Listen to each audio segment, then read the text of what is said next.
Docteur Alain Péroux, vous êtes psychiatre spécialisé dans les troubles alimentaires, particulièrement dans la thérapie comportementale et cognitive des troubles alimentaires, et vous exercez à Genève.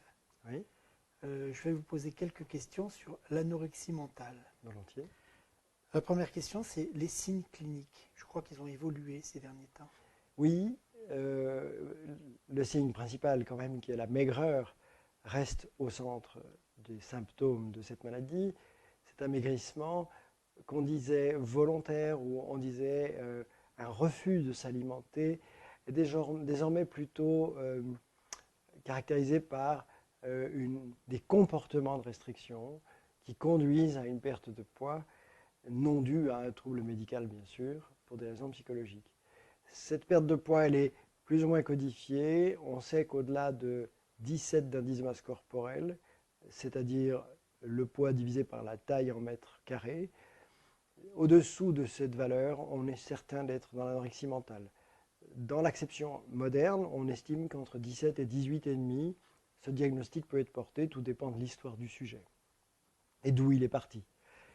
Le deuxième un point important à savoir, c'est que on peut coter en quelque sorte la gravité de l'anorexie par palier entre 17, anorexie modérée, on peut dire, 16 d'indice de masse corporelle, anorexie sévère, et 15 d'indice de masse corporelle, anorexie extrême. Cette distinction permet aussi d'orienter les soins en fonction de la gravité perçue.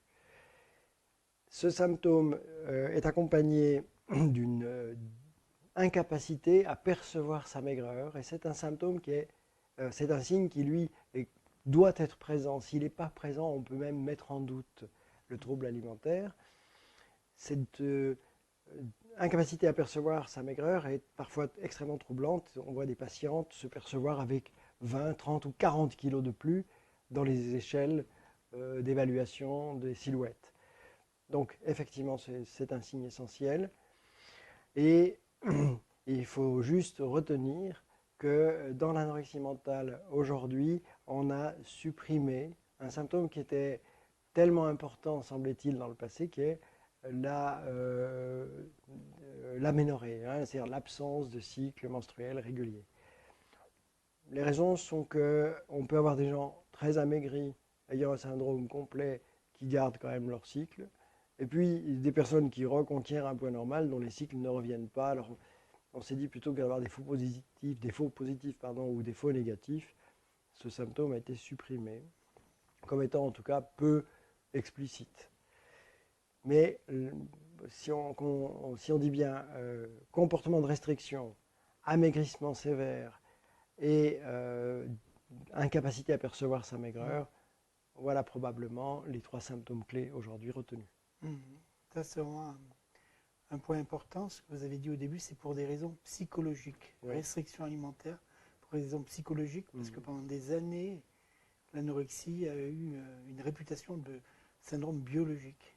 C'est vrai, il y a eu beaucoup de recherches dans ce sens. On a pensé longtemps que les traitements hormonaux allaient faire quelque chose. Bien entendu, ils ont échoué. C'est la psychothérapie qui reste le traitement de référence. Les médications, par exemple, n'existent pas. Pour l'instant, en tout cas, on a l'espoir de voir survenir des traitements ultérieurement. On a des pistes comme l'ocytocine ou d'autres choses, mais pour l'heure, la psychothérapie est la seule référence de traitement possible. D'accord. Donc, pas de médicaments, plutôt la psychothérapie. Voilà. Alors, rien n'interdit d'avoir des médications pour les problèmes associés, mais traiter l'anorexie mentale par une médication n'a pas de sens aujourd'hui. Point de vue psychothérapie, quelles sont les psychothérapies efficaces? Une seule, véritablement, a fait sa preuve, c'est la thérapie de famille. Alors, quelle que soit sa forme, ça peut être des formes systémiques, des thérapies de type guidance parentale, intégrer la famille, travailler avec la famille, est désormais un consensus mondial. Et ce, d'autant plus que la personne est plus jeune, c'est par exemple très bien démontré chez les sujets de moins de 19 ans, et surtout si le trouble n'est pas trop ancien, moins de 3 ans d'évolution. Dans ces cas-là, la thérapie comportementale, dans ces conditions-là, la thérapie de famille doit être engagée. D'accord. Donc, plutôt la thérapie de famille. Là, de première intention. C'est-à-dire, si jamais on ne fait pas de thérapie famille, on ne propose rien d'efficace finalement. Les autres thérapies n'ont pas démontré leur efficacité. Beaucoup d'équipes dans le monde se donnent comme objectif de définir une sorte de procédure, de protocole pouvant être validé, mais aucune n'y est véritablement parvenue pour l'instant. Donc, on sait que ça n'est pas encore d'actualité. Y compris la TCC, qui est évidemment intéressante, dans la mesure où une grande partie de la symptomatologie s'apparente à ce qu'on retrouve dans la boulimie, et dans la boulimie, la TCC marche très bien. Donc il y a de bonnes chances qu'à terme, une TCC spécifique de l'anorexie mentale soit mise au point. Le pronostic. Alors le pronostic de ce trouble, il est pas très bon, tout le monde le sait. Sans vouloir dramatiser, c'est quand même la maladie mentale qui tue le plus en proportion. Mais ces chiffres ne doivent pas être non plus surévalués. Voilà, c'est une maladie grave. Elle est grave aussi parce qu'elle frappe des sujets très jeunes et qu'elle invalide des personnes potentiellement très adaptées, socialement très adaptables. Elle les pénalise dans le moment le plus important du développement personnel, c'est-à-dire l'adolescence. Alors, de ce point de vue-là, c'est grave.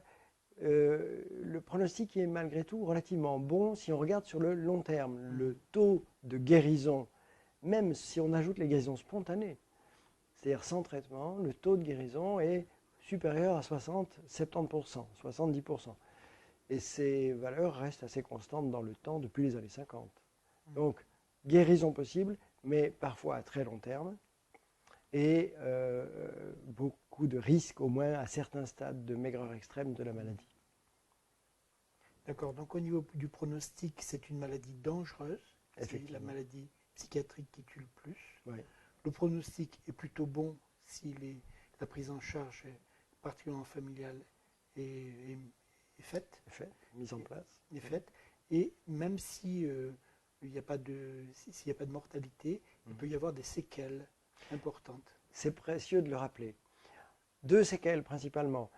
La première, c'est l'ostéoporose. Quasiment toutes les personnes ayant atteint des poids très faibles pendant plus de 6 mois ont une altération de leur tissu osseux, et cette altération est pour l'instant relativement irréversible. L'autre séquelle fréquente porte aussi sur le tissu osseux, c'est chez les sujets les plus jeunes dont la maladie a démarré dans la phase de croissance de l'adolescence, c'est-à-dire les formes par exemple prépubères de cette maladie, entraînent un arrêt du développement et des petites tailles à l'âge adulte. Ce n'est pas un trouble grave, mais c'est à prendre en compte. Finalement, un des dommages qu'on oublie toujours de citer, c'est le temps perdu, les années perdues et les chances de développement, d'épanouissement, de réussite sociale perdues au cours de cette maladie. Plus les répercussions familiales. Bien entendu, c'est important de le dire. Et affectives. Ouais. Pas seulement la personne qui souffre de troubles anorexiques est en danger, en souffrance, aussi son entourage, presque toujours, je dirais même, les proches, les collatéraux, les frères et sœurs, les parents, généralement toute la famille est prise dans le problème et en souffre, et durablement, effectivement. Docteur Perroux, je vous remercie beaucoup. Je vous en prie.